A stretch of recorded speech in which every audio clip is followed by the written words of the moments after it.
नमस्कार दोस्तों, मार्केट की बात करते हैं। बैंक ऑफ इंडिया लिमिटेड की बात करते हैं। पीएसयू बैंक है दोस्तों, और पीएसयू बैंकों में एक तरह से ज़बरदस्त तेज़ी बनी हुई है। एसबीआई तो देखिए काफ़ी ऊपर की तरफ कारोबार कर रहा है। बैंक ऑफ बड़ौदा और इंडियन बैंक और यूनियन बैंक भी देखिए 70 के ऊपर पहुंच गया है। पीएनबी भी देखिए 50 रुपीज़ के ऊपर पहुंच गया है। तो साथ में और जो पीएसयूज बैंक हैं उनमें भी एक तरह से तेज़ी आई है। तो इस वीडियो में बैंक ऑफ इंडिया लिमिटेड की बात करते हैं। स्टॉक प्राइस 81 रुपीज़ के आसपास पहुंच गया है। फाइनेंशियल नंबर की बात करते हैं। इंटरेस्ट अर्न क्या रहा है दूसरी तिमाही में, प्रॉफिट क्या रहा है, ग्रॉस एनपीएज और नेट एनपीएज क्या रहे हैं दूसरी तिमाही में, उसकी बात करते हैं दोस्तों। और शेयर प्राइस के अनुसार भी बात करेंगे और कितनी तेज़ी रह सकती है। चैनल पर पहली बार वीडियो देख रहे हैं तो सब्सक्राइब और लाइक का बटन दबाएं। सबसे पहले फाइनेंशियल नंबर की बात करते हैं और इंटरेस्ट अर्न की बात करते हैं। दूसरी तिमाही में Q2 ऑफ FY23 में 11,497 करोड़ का था दोस्तों। टोटल इनकम की बात करते हैं, बैंक का 12,914 करोड़ का हुआ था Q2 ऑफ FY23 में, और Q1 में था 11,124 करोड़ का, एक साल पहले 11,658 करोड़ का। तो सालाना देखते तो 11,658 करोड़ से बढ़कर 12,914 करोड़ का टोटल इनकम आया था। तो इनकम बढ़ा है Q2 ऑफ FY23 में। और आगे की तरफ चलते हैं, सीधे से प्रॉफिट की बात कर लेते हैं।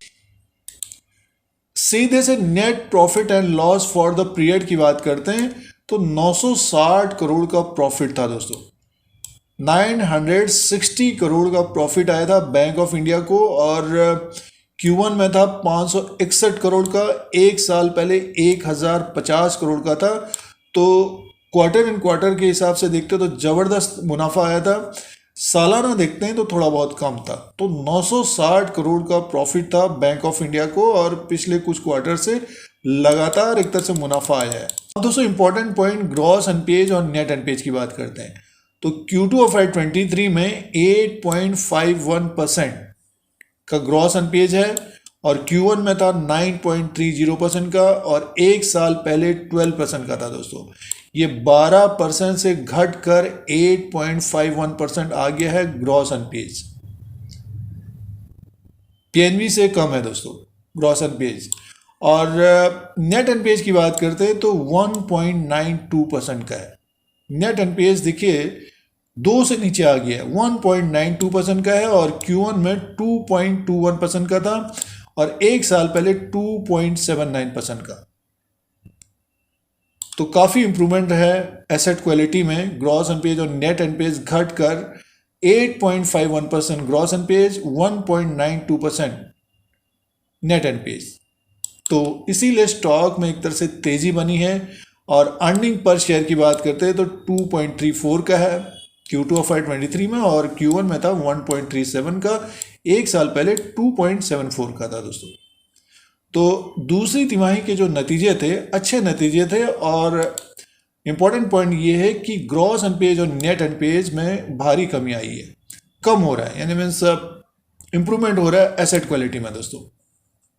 तो ये दूसरी तिमाही के नतीजे थे बैंक ऑफ इंडिया के। मार्केट कैप की बात करते हैं तो 33,361 करोड़ का मार्केट कैप है। फेस वैल्यू 10 रुपीज़ का है।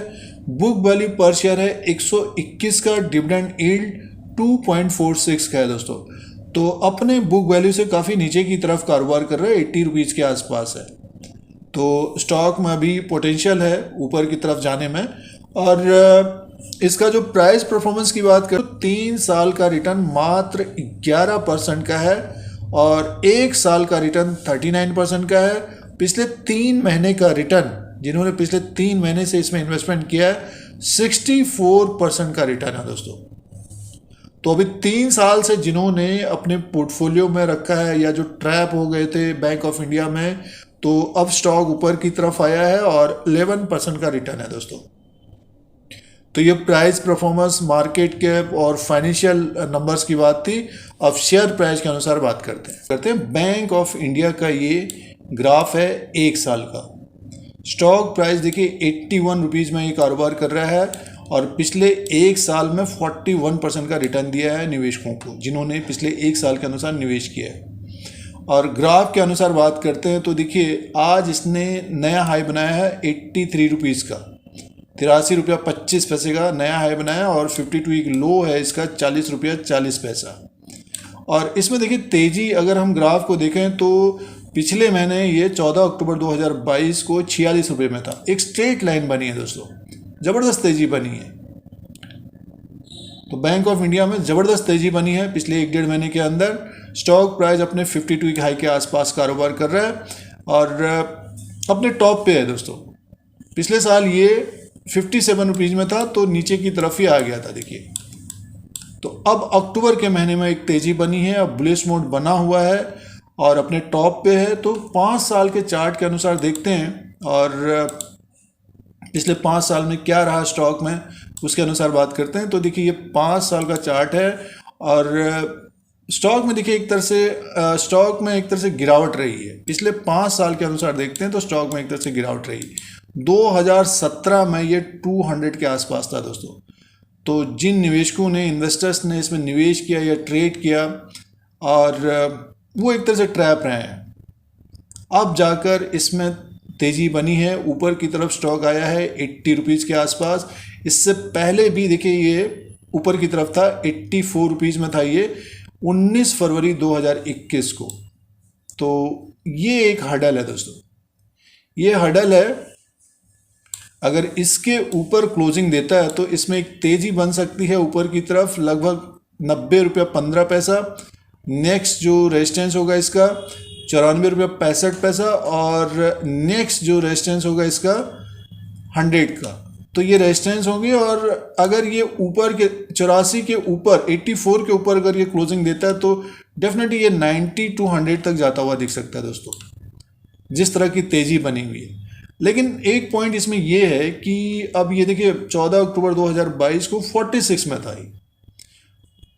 तो 1-1.5 महीने के अंदर अच्छी खासी तेज़ी आई है और इसमें जिनके पास कम समय एक प्रॉफिट वाला स्टॉप लॉस ज़रूर होना चाहिए।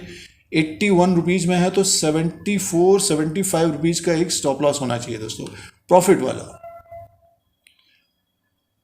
वाला एक स्टॉप लॉस होना चाहिए। जो खरीदारी कर रहे हैं यहाँ पर, जो ले रहे हैं, तो थोड़ा बहुत समय देना पड़ेगा क्योंकि जिस तरह की ये तेज़ी आई है मुनाफा वसूली हो सकती है थोड़ा बहुत, क्योंकि 1 महीने में अच्छा खासा तेज हुआ है, 50 रुपीज़ से 80 रुपीज़ पहुँच गया। तो मार्केट में अगर गिरावट आती है, मुनाफा वसूली होती है तो इसमें भी आ सकती है। बट बैंक ऑफ इंडिया में अब दोस्तों एक तरह से नज़र रखनी चाहिए। ये 5 साल का जो ग्राफ है अब इसमें तेज़ी बनी है दोस्तों और ये स्टॉक अब 90 to 100 की तरफ जाता हुआ दिखेगा, लेकिन समय चाहिए दोस्तों। 90 to 100 की तरफ जाता हुआ दिख सकता है ये आने वाले समय में और तेज़ी बन सकती है दोस्तों। अगर ये 100 के ऊपर अगर क्लोजिंग देता है तो डेफिनेटली बहुत तेज़ी से ऊपर की तरफ जाएगा, लेकिन ये समय लगेगा दोस्तों। जिनके पास टाइम है और जो पिछले 5 साल के अनुसार इसमें ट्रैप रहे हैं तो इंतज़ार कर रहे होंगे अपने प्राइस का, तो वेट करना चाहिए दोस्तों। हमारे अनुसार वेट करना चाहिए। ग्रॉस अनपेज, नेट अनपेज जैसे कि अभी बात की तो कम होते जा रहे हैं और 2 के नीचे नेट अनपेज आ गया है। तो नेक्स्ट 1-2 क्वार्टर में अगर नेट अनपेज भी कम होता है और ग्रॉस अनपेज भी कम होता है तो डेफिनेटली स्टॉक अच्छा करता हुआ नजर आएगा और बैंक ऑफ इंडिया के ऊपर नज़र रखनी चाहिए अगर इसमें मुनाफा वसूली या गिरावट आती है। तो ये चार्ट पैटर्न के अनुसार था। 1 साल का जो ग्राफ बना हुआ है, 5 साल का जो चार्ट बना हुआ था उसके अनुसार लेवल्स थे और स्टॉक को दोस्तों एक तरह से होल्ड करना चाहिए और जिनके पास कम समय है तो एक प्रॉफिट वाले स्टॉप लॉस के साथ इसमें बने रहना चाहिए दोस्तों। ये हमारा व्यू रहेगा।